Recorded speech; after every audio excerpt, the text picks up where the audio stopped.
예, 더불어민주당 수석대변인 조승래 의원입니다. 오늘 두 건의 오전 브리핑을 드리도록 하겠습니다.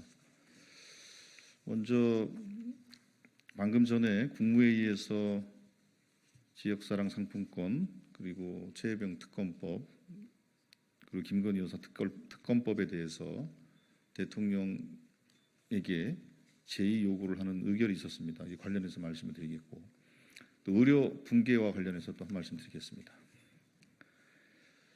기어코 특검법 거부권 의결한 윤석열 정부 언제까지 민심의 귀 막을 셈입니까?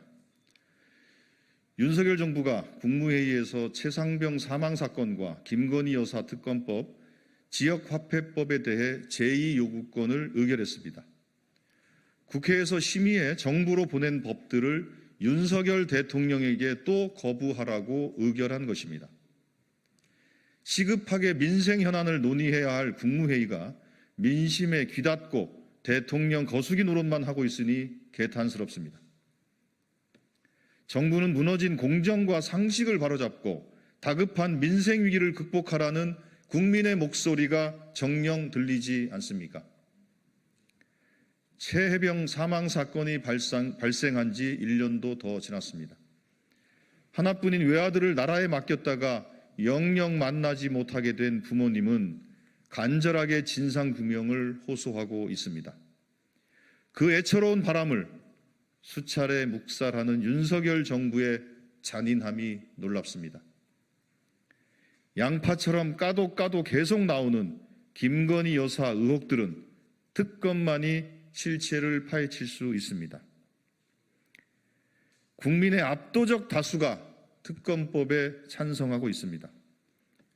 의료 대란과 민생 파탄에도 윤석열 정부는 영부인 지키기에만 안간힘을 쓰고 있으니 국민은 더욱 절망스럽습니다. 국민께서 위임한 권력으로 배우자를 지키는 대통령이야말로 헌법 정신 위배입니다.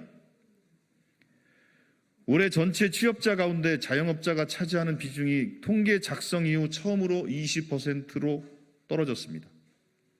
지역화폐법은 코로나 때보다 더 어려운 민생 경제를 진작하기 위한 법입니다.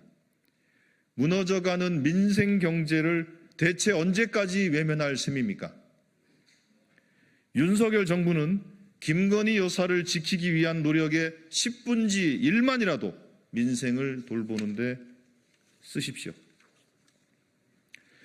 윤석열 대통령이 성난 민심을 외면하고 거부권을 행사한다면 국민께서 이제 윤석열 정부를 거부할 것입니다. 주권자인 국민과 싸우는 정권은 절대 성공할 수 없다는 사실을 명심하기 바랍니다. 다음입니다. 윤석열 정부는 무기력하게 무너지는 의료체계와 두려움에 떠는 국민을 방관할 셈입니까?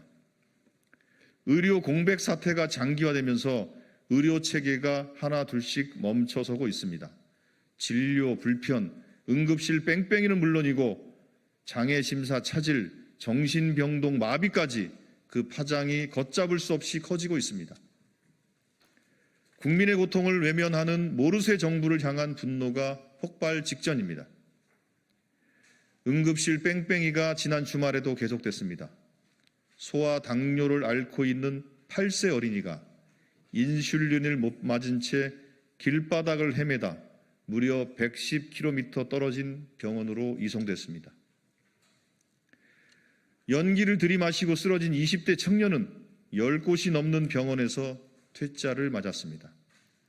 감염병 의심 환자가 10시간 넘게 검사를 받지 못하는 아찔한 상황도 벌어졌습니다. 이런데도 윤석열 정부는 책임 있는 사태 해결은 고사하고 모르쇠로 일관하고 있습니다.